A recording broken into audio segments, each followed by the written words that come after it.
My story of coming to know God is a simple one, in that it involves a friend and her family reflecting Christ and His love in a way that I couldn't help but question my own thoughts around Christianity. Growing up in a home with an atheist father and a Christian mother, I had different ideas of who God is and whether or not He truly exists.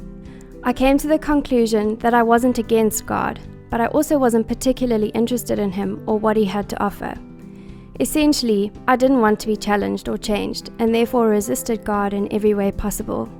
After grade 7, I moved schools and began to make new friends.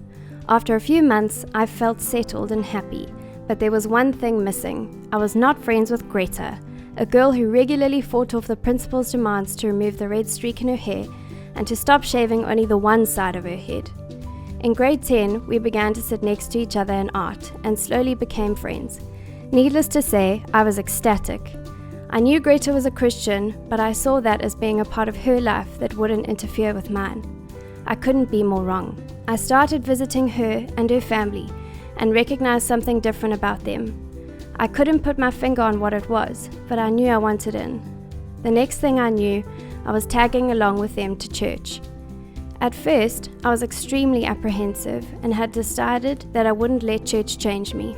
I successfully kept my guard up for a few weeks, until one Sunday morning when God broke down the wall I had spent my entire life building. To be honest, I cannot remember a single word of the message that day. All I remember is repeating 2 words in my mind: He's real. Since that morning, God has relentlessly poured out His grace and reminded me of His unconditional love. Over the years, I have realized that it is not church that changes you, but rather Christ that transforms you to become more and more like Him. For me, being in a relationship with God has been and continues to be the most incredible journey, one that has brought me abundant life, great joy, the deepest peace, and most importantly, a changed heart.